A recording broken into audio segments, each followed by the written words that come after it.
Olá, bem-vindos a mais um vídeo aqui no canal Ricardo de Paris. Eu sou Ricardo e hoje temos mais uma obra de Júlio Verne, Miguel Strogoff. Mas primeiro, curta o vídeo e se for a primeira vez aqui, inscreva-se e acione o sininho para receber as notificações. Já curtiu? Já se inscreveu? Já assinou o sininho? Então vamos para o capítulo de hoje. Hoje, capítulo 4, de Moscou a Nizhny Novgorod. Não conheço a cidade. A distância que Miguel Strogoff ia percorrer entre Moscou e Irkutsk era de 5.200 verstas, aproximadamente 5.523 quilômetros. Enquanto o fio telegráfico não fora colocado entre os Montes Urais e a fronteira oriental da Sibéria, o serviço dos despachos fazia-se por intervenção dos Correios, gastando o que eram mais diligente 18 dias de jornada. Isso, porém, era exceção e a viagem através da Rússia asiática durava ordinariamente 4 a 5 semanas. Apesar de todos os meios de transporte que se punham à disposição desses funcionários imperiais. Na qualidade de homem que não receia o frio nem a neve, Miguel Strogoff teria preferido viajar na estação invernosa por ser mais fácil organizar o serviço dos trenós em toda a extensão do percurso. No inverno, as dificuldades inerentes aos diversos gêneros de locomoção acham-se em parte diminuídas pelo nivelamento das neves sobre as extensas estepes. Não há corrente escaldosa a transpor. Vê-se todos os lados um imenso lençol de neve por onde os trenós deslizam com facilidade e rapidez. Existem, é certo, alguns fenômenos naturais que são perigosos, tais como a permanência e intensidade dos nevoeiros, os frios excessivos, os ventos sinistros e glaciais, cujos turbilhões envolvem às vezes caravanas inteiras, fazendo-as sucumbir. Eu preferiria o verão. E você preferiria o inverno ou o verão? Fica um mistério. Sucede também que os lobos, acossados pela fome, descem aos milhares as planícies. Assim, Miguel Strogoff teria preferido correr todos... Ainda assim, Miguel Strogoff teria preferido correr todos esses riscos, pois a inclemência do tempo obrigando os Tatars a irem aquartelar-se nas cidades, deixar-lhe o caminho completamente livre de tropas e de exploradores. O correio do czar não estava, porém, no caso de poder seguir as suas preferências. O dever obrigava-o a partir sem demora, aceitando as circunstâncias tais quais se lhe apresentavam. Eis, portanto, a situação que Miguel Strogoff encarou desassombradamente, propondo-se a arrostá-la ali com ânimo decidido. Em primeiro lugar, ele não se achava precisamente nas condições ordinárias de um correio do czar. Convinha mesmo que na sua viagem ninguém pudesse suspeitar-lhe dessa qualidade. Nos países invadidos abundam sempre os espiões. Se, porventura, o conhecessem, aí se perdia de todo o fim de sua empresa. Por isso, o general Kissov, quando lhe entregou uma soma importante para as despesas da comissão que ia desempenhar, não lhe deu nenhuma ordem por escrito, onde se lesse: serviço do imperador. Palavras singelas que tinham o condão de destruir todos os obstáculos. Miguel Strogoff ia munido de uma podaroshna. O que é uma podaroshna? Vamos descobrir. Essa podaroshna era passada em nome de Nicolau Korpanov, negociante de Irkutsk, e autorizava o portador a fazer-se acompanhar, caso fosse preciso, de uma ou mais pessoas. Além disso, graças a uma indicação especial, era válido mesmo para quando o governo moscovita, por qualquer razão, entendesse dever proibir a seus súditos a saída para fora do império. A podaroshna é uma espécie de guia ou licença para se obterem cavalos de posta. Porém, Miguel Strogoff só devia servir-se dele quando não corresse risco de ser reconhecido. Daqui resultava que esta guia lhe era unicamente proveitosa no território europeu, sucedendo que, ao penetrar nas planícies liberianas, cessava a faculdade de poder requisitar cavalos para seu uso nas estações de muda, ou qualquer outro meio de transporte que lhe desse vantagens especiais sobre o comum dos viajantes. Miguel Strogoff não devia, pois, esquecer-se de que era simplesmente um negociante, Nicolau Karpanov, que ia de Moscou para Irkutsk e, como tal, sujeito às eventualidades de uma viagem ordinária. Transportar-se desapercebidamente, mais ou menos depressa. Eis a que se resumia seu programa. Há 30 anos, a escola de um viajante de distinção compunha-se de 200 cossacos a cavalo, 200 soldados de infantaria, 25 cavaleiros baskers, 300 camelos, 400 cavalos, 25 carros, 2 barcos portáteis e 2 peças de artilharia. Tal era o material indispensável para uma viagem na Sibéria. Miguel Strogoff, viajando mais modestamente, não tinha à sua disposição nem camelos, nem cavalaria, nem bocas de fogo, nem infantaria, nem bestas de carga. Restava-lhe o recurso apenas de ir a cavalo de carro ou mesmo a pé, se o caso assim o exigisse. Qual você escolheria? A cavalo de carro, que na verdade seria uma carruagem da época, ou mesmo a pé? Qual você preferia? Carruagem, cavalo ou a pé? Coloque nos comentários aqui embaixo, estou curioso. A distância compreendida entre Moscou e a fronteira russa, medindo 1.400 verstas, 1.493 quilômetros, não oferecia nenhuma dificuldade, porque não faltavam em toda a sua extensão caminhos de ferro, diligência, barcos a vapor e cavalos de posta. Na manhã, pois, do dia 16 de julho, vestido simplesmente com um traje russo, veste unida ao corpo, a tradicional cinta do mujik, largos calções e botas apertadas na curva da perna, sem menor vestígio do seu uniforme, e com um saco de viagem preso aos ombros, ao jeito de mochila, Miguel Strogoff encaminhava-se para a estação do caminho de ferro, a fim de partir no primeiro comboio.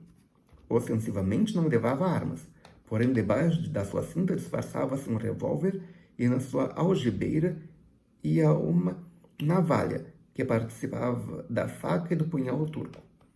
Arma apreciável com que um caçador siberiano abre um urso sem lhe danificar a pele, de grande valor.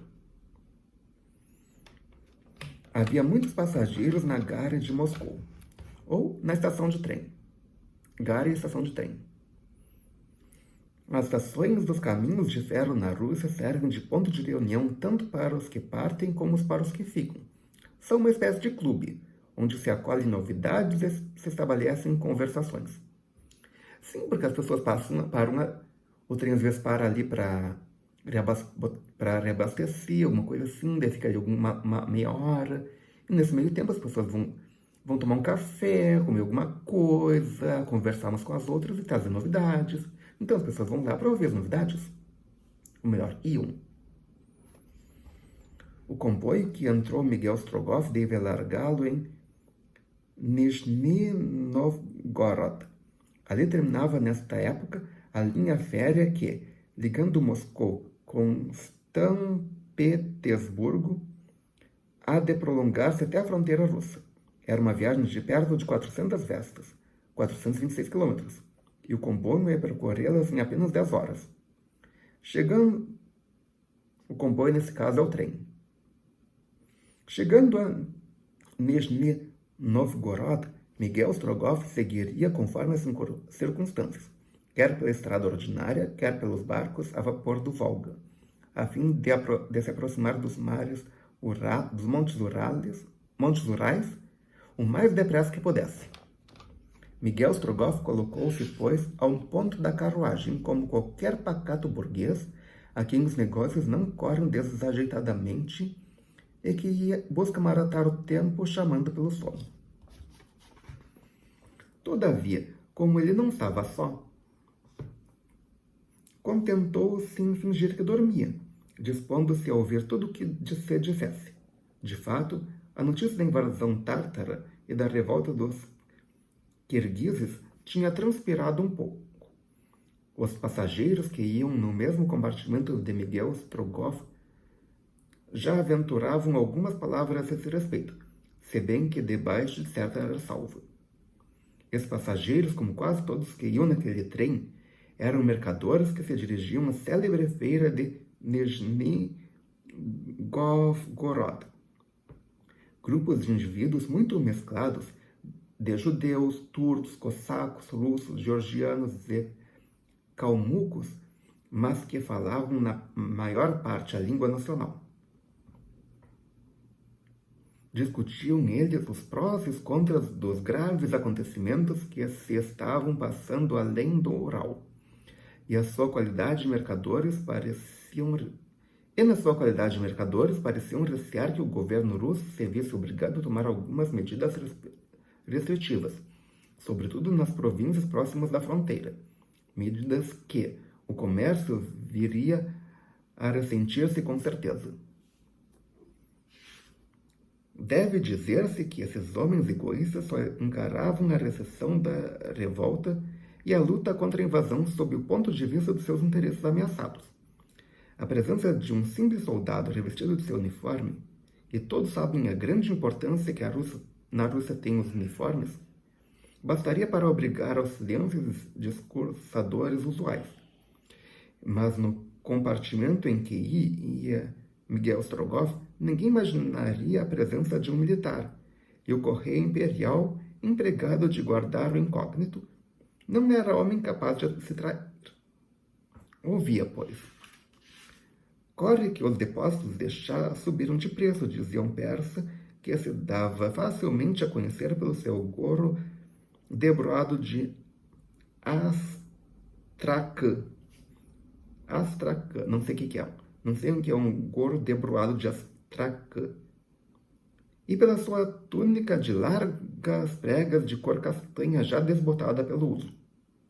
Ora, o chá não tem nada a recear na baixa, informava um velho judeu mal encarado. O que existe no mercado de Nizhny Novgorod expedir-se-á facilmente pelo oeste. Outro tanto se não poderá dizer dos tapetes de Bukhara. Como assim? Esperava alguma remessa de Bukhara? Perguntou-lhe o persa. Esperava de Samarcanda, o que ainda é pior. Vá lá a gente fiar-se nas expedições de um país que está revolucionado pelo Kaz, desde Khiva até a fronteira chinesa. Bom, respondeu o persa, se os tapetes não podem passar, também as letras não. Portanto, não se aflige. E o que eu deixo de ganhar, Deus de Israel? O que eu deixo de ganhar não se conta? Tem razão, disse um novo interlocutor. Os diferentes artigos da Ásia Central podem, de um momento para outro, faltar no mercado. O que se deu com os tapetes de Bukhara, talvez se dê também com as lãs, o sebo e os chales do Oriente. Tome cuidado, meu amigo, respondeu um passageiro russo de aspecto jovial. Olha que vai desatradamente engordurar os chales e os mistura com sebo. Um caso não é parar, replicou acremente o mercador, que não folgara muito com gracejo. E o que pode ganhar o senhor com essas lamentações? Porventura pesam elas de alguma forma na balança dos acontecimentos? Tanto na balança das suas mercadorias quanto isso? Bem se vê que não é um mercador que está falando, resmungou o velho judeu. Não sou mercador, meu ilustre descendente de Abraão. Não vendo lúpulo, nem mel, nem cera, nem penas de ave, nem linho, nem linhaça, nem lãs, nem madeiras, nem carnes salgadas, nem conservas, nem fitas, nem peles, nem marroquins. Mas não quererá fornecer-nos Mas não quererá fornecer-se dessas coisas? Perguntou Percy, interrompendo a interminável nomenclatura do passageiro. O menos possível e unicamente para meu uso particular, respondeu este, piscando-lhe o olho. É um desfrutador, disse o judeu para o persa. Ou um espião, respondeu este, abaixando a voz. Cuidado com a língua. A polícia não é para graças. E nós não sabemos com quem estamos. Do outro lado da carruagem falava-se menos em assuntos mercantis e mais da invasão tártara e das suas desagradáveis consequências. Vão ser requisitados os cavalos da Sibéria, informava um passageiro, e consta que estão cortadas as comunicações com as províncias da Ásia Central. Sempre será certo, perguntava-lhe o companheiro, que os kirguizes da Horda Média fizessem causa comum com os tártaros? Assim se diz, respondia o passageiro, baixando a voz. Mas pode alguém saber o que se passa numa terra como a nossa? Ouvi falar em concentração de tropas na fronteira. Os cossacos de Don já estão reunidos no litoral do Volga e parece que vão marchar contra os kirguizes insurrecionados. Se os kirguizes seguirem o curso do Irtish, o caminho para Irkutsk não deve estar lá muito seguro, acrescentou o primeiro. Já ontem eu quis mandar um telegrama para Krasnoyarsk e não me receberam. A ser certa invasão dos tártaros, podemos contar como de toda a isolada Sibéria Oriental. Nesse caso, tem razão os mercadores para se queixarem do mau aspecto que vai tomando o comércio. Se vão ser requisitados cavalos, não admira que depois se requisitem os barcos, as carruagens e todos os outros meios de transporte, ficando a gente impossibilitada de se mover em toda a extensão do império. Parece-me que a feira de Nizhny Novgorod não há de acabar-se tão animada como principiou, respondeu o segundo interlocutor, abanando a cabeça. Mas, primeiro que tudo, a integridade do território russo. Os negócios são uma coisa secundária. Neste primeiro momento, o assunto das conversações oferecia pouca variedade. O mesmo sucedia nas outras carruagens. Entretanto, qualquer observador teria notado que, em todas essas apreciações, havia mais discreta circunspecção. Quando algum dos passageiros se adiantava sobre o domínio dos fatos, era sempre de maneira que não chegasse a criticar as intenções do governo. Foi isso justamente que se deu nas viagens a um dos passageiros de um vagão que ia na frente do trem. Este passageiro, evidentemente de nação estrangeira, olhava para tudo com desusada atenção e, a propósito de qualquer coisa, fazia 20 perguntas, que só obtinham respostas evasivas. Debruçava-se a todos os momentos pelo postigo da carruagem, cuja vidraça conservava aberta com grave dissabor dos companheiros. Não perdia um único ponto de vista do horizonte da direita. Perguntava o nome dos mais insignificantes povoações e sua posição, qual o seu comércio, a sua indústria, o número de habitantes, a média de mortalidade por sexo, etc., etc. E tudo isso ele apontava cuidadosamente numa carteira, já bastante recheada de outros apontamentos. Era o nosso correspondente Alcide Jolivet, que, por entre as numerosas perguntas que fazia, esperava obter alguma notícia importante para transmitir à sua prima. Como, porém, o tomava naturalmente por espião, ninguém junto dele dizia uma palavra que se referisse aos acontecimentos do dia. Por isso, vendo que nada podia colher relativamente à invasão tártaro, ele escrevera na sua carteira: passageiros de uma discrição absoluta. Em política parecem-se com as armas enferrujadas. Tem um gatilho muito perro. Gatilho muito perro. Não sei o que é isso. Se você sabe, coloque nos comentários abaixo. Enquanto Alcide de Oliveira apontava minuciosamente as suas impressões de viagem, o seu colega, instalado como ele no mesmo trem e viajando com um fito semelhante, dedicava-se no outro compartimento a idêntico trabalho de observação. A saída do trem não se tinha visto na gare de Moscou, e ignoravam, portanto, que cada um deles, por seu lado, tomara a resolução de partir para o teatro da guerra. Havia, porém, uma diferença. É que Barry Blonde falava pouco, escutava, e escutando muito, não tinha inspirado aos seus companheiros de viagem as mesmas desconfianças que Alcide e Jolivet. Por isso eles conversavam descuidadamente, chegando a ir mais longe nos seus comentários que a própria circunspecção lhes aconselhava. O correspondente do Daily Telegraph tinha, pois, sem dificuldade podido observar como os últimos acontecimentos preocupavam em geral os passageiros e de que perigo estava ameaçado no seu trânsito todo o comércio com a Ásia Central. Foi por isso que ele não hesitou em lançar na sua carteira a seguinte observação que não deixava de ser justa.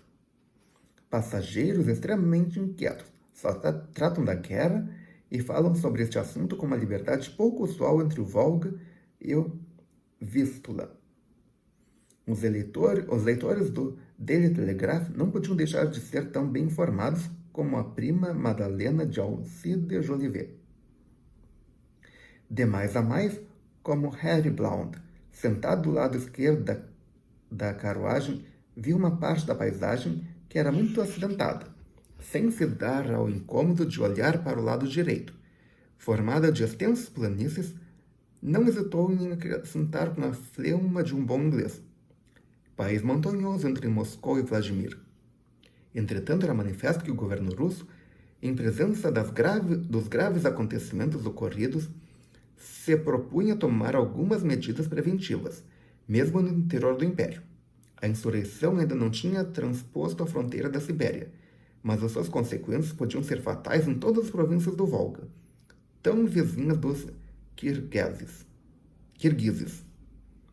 A polícia também não tinha podido até agora descobrir o paradeiro de Ivan Ogarev. Esse traidor, chamando os tártaros para se vingar dos seus despeitos pessoais, estaria atualmente com eles ou ainda fomentando a revolta no governo de Nizhny Novgorod, que nesta quadra do ano se compunha de uma população tão matizada de elementos diversos? Não haveria efetivamente entre os persas, armênios e calmucos, que fluíam à grande feira, alguns agentes de confiança encarregados de provocar um movimento no interior?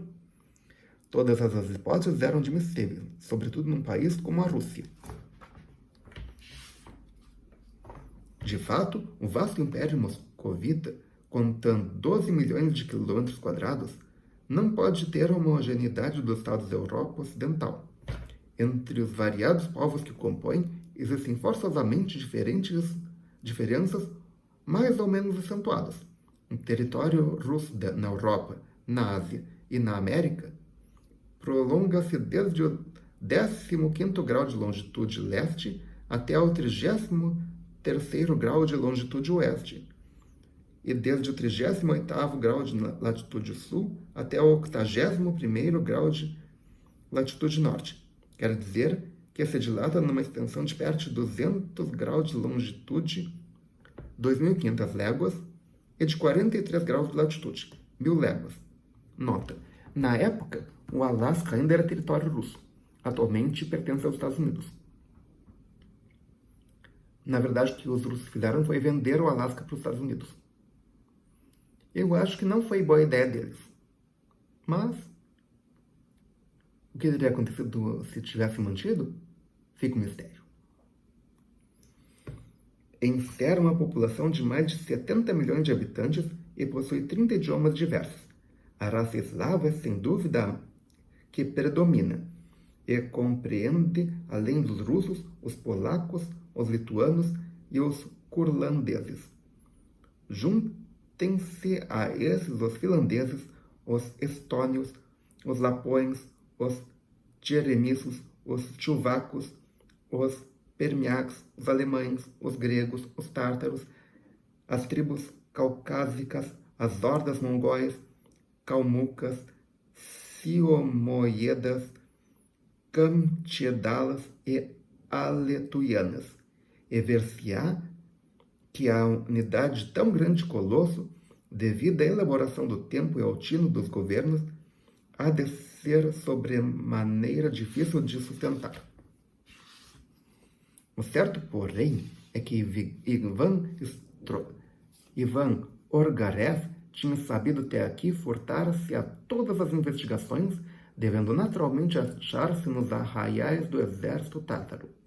Entretanto, o trem não parava em nenhuma estação sem que diversos agentes viessem, em nome do grão-mestre da polícia, revistar os passageiros com escrupulosa minuciosidade,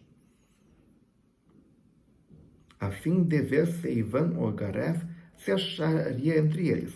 Um governo julgava-se habilitado a acreditar que este homem perigoso ainda não havia saído da Rússia europeia.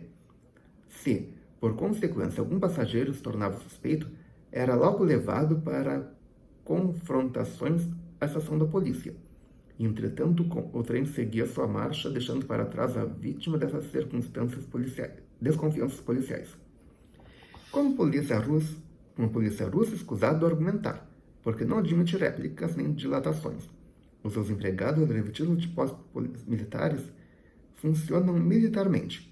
Verdade é também que não há meio de reagir contra as ordens de um soberano que tem o direito de empregar no posto dos seus ukases, a seguinte fórmula: nós, por graça de Deus, imperador e autocrata de todas as Rússias de Moscou, Kiev, Vladimir e Novgorod, czar de Kazan, de Askratã, czar da Polônia, czar da Sibéria, czar do Quersoneso, Táurico, senhor de Pskov, grão-príncipe de Smolensk, da Lituânia, da Volínia, da Padólia e da Finlândia, príncipe da Estônia, da Livônia, da Curlândia e de Semigália, de Brilitoc, de Carélia, de Íngria, de Perna, de Viatka, de Bulgária e de muitos outros países, senhor e grão-príncipe do território de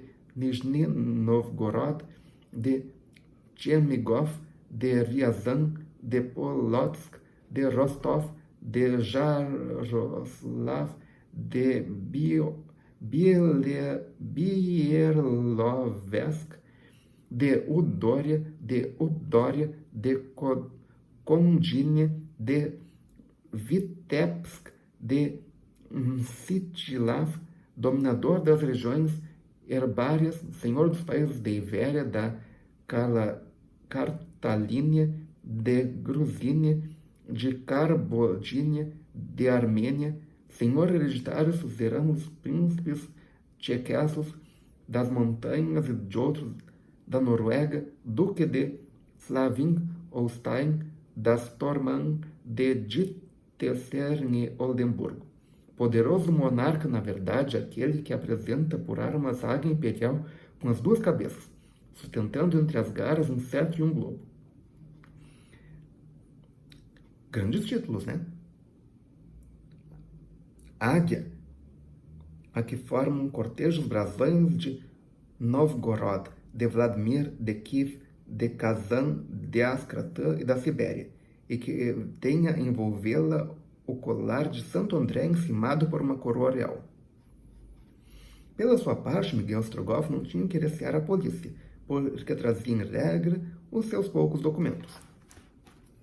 O trem parou na estação de Vladimir por alguns minutos, tempo que pareceu de sobra ao correspondente do Daily Telegraph para tirar um apontamento completo sobre o duplo ponto de vista físico e moral acerca desta velha capital da Rússia. Na estação de Vladimir entraram novos passageiros para o trem. Entre eles apresentou-se uma rapariga portinhola da carruagem onde ia Miguel Strogoff.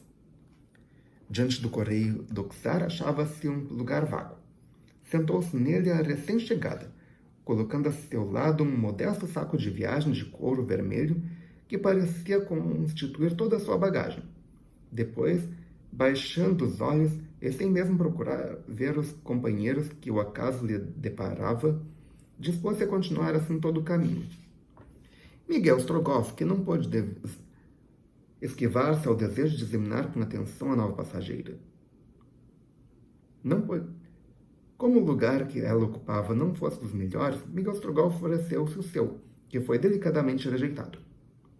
A recém-chegada teria 16 para 17 anos.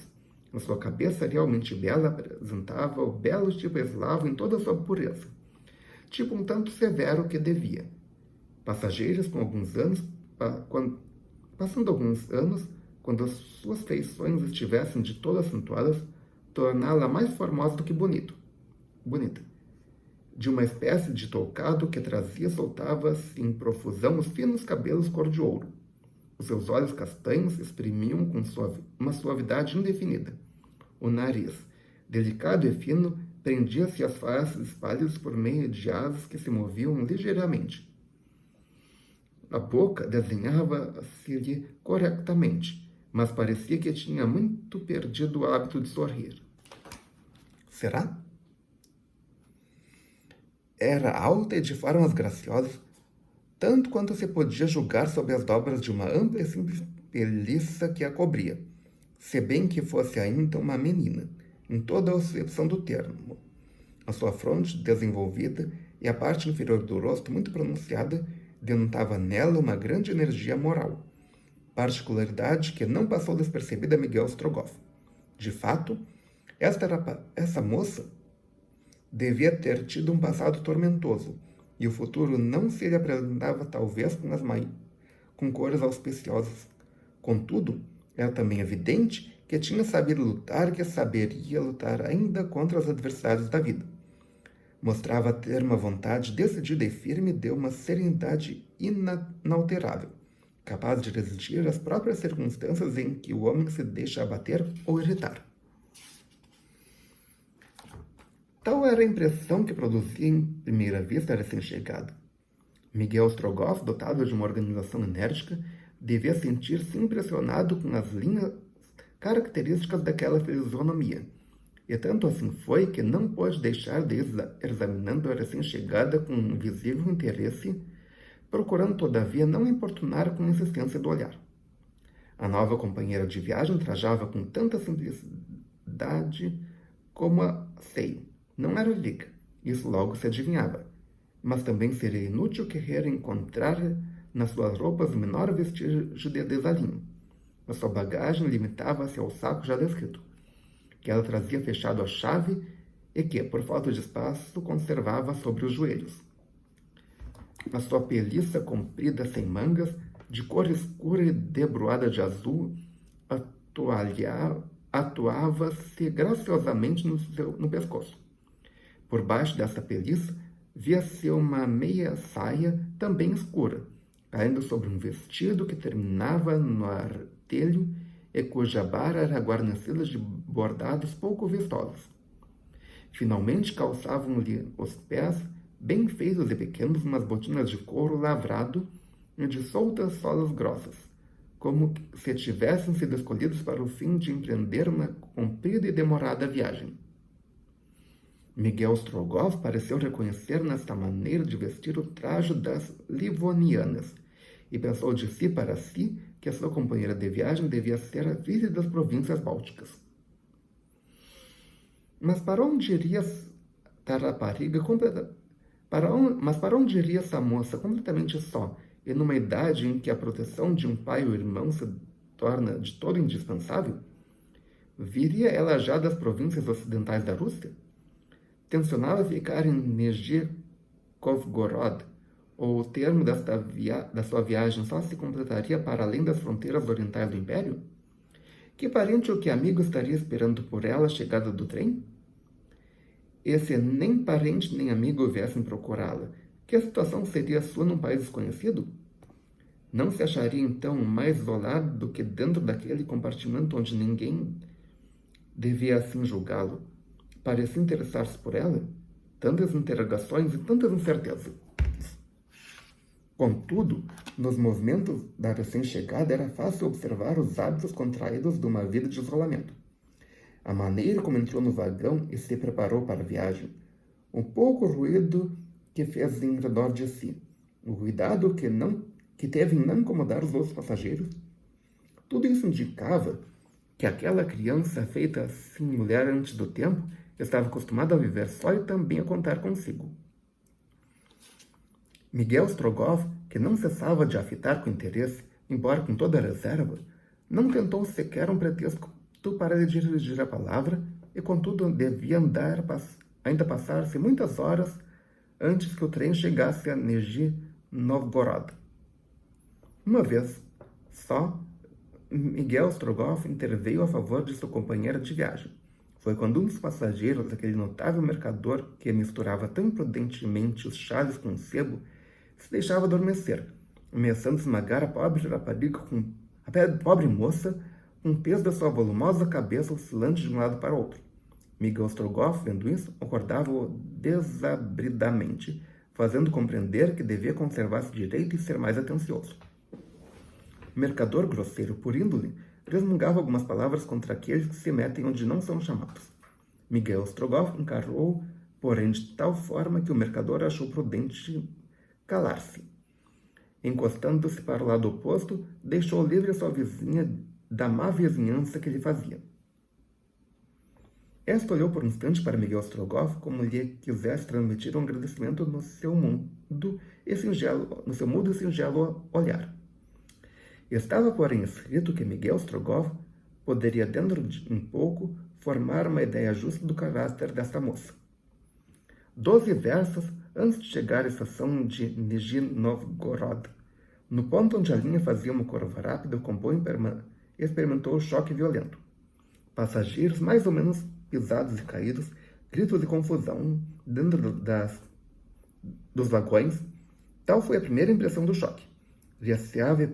Receando-se, porém, que algum sinistro maior sobreviesse, as portinholas dos vagões foram se abrindo antes mesmo de o trem parar, e todos assustados só tiveram um pensamento: abandonar o trem e procurar abrigo na linha. Miguel Strogoff pensou antes de tudo na sua companheira de viagem, mas enquanto os passageiros do compartimento onde ambos estavam fugiam para fora, gritando e atropelando-se, ela, a desconhecida, ficava tranquilamente sentada em seu lugar, apenas com um parecer alterado por ligeira palidez. Ela parecia esperar. Miguel Strogoff também. Ela não fizera um movimento para sair. Miguel Strogoff também não. Ambos se conservavam impassíveis. Que energia de mulher, pensava consigo mesmo Miguel Strogoff. Entretanto, desaparecera o perigo. Um choque procedera de ter partido uma chapa das rodas do vagão destinado às bagagens.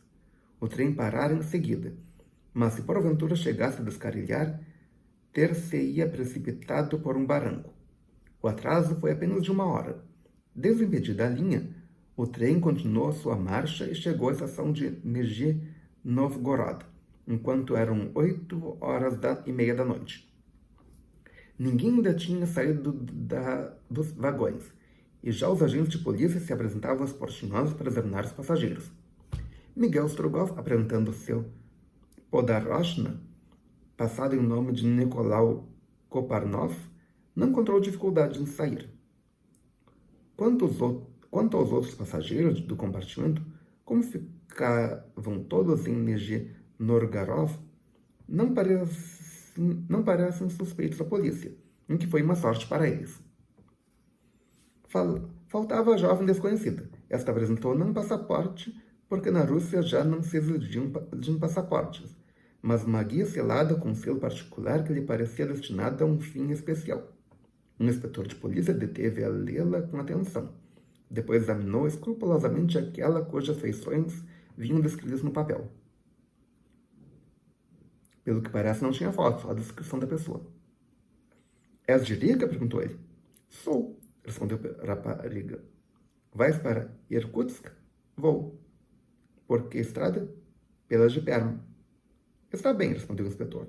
Não te esqueça de avisar a sua guia na estação de Nizhny Novgorod. A rapariga baixou a cabeça em sinal de assentimento. Miguel Strogoff, ouvindo as perguntas e respostas que acabava de se trocar, teve ao mesmo tempo um sentimento de surpresa e de piedade. Seria possível que uma moça tão nova empreendesse sozinha uma viagem tão longa? E naquele momento em que os perigos habituais vinham juntar-se também os perigos de uma invasão. Como chegaria ela à Sibéria? E acaso chegaria lá?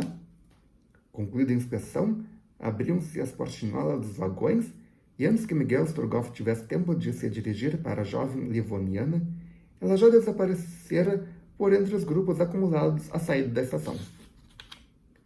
E por hoje é só. Se você gostou, clique em curtir. Adicione esse vídeo aos seus favoritos, compartilhe com seus amigos, traga pelo menos um inscrito para o canal. Ok? Obrigado pela presença, obrigado pela audiência, até amanhã e até logo!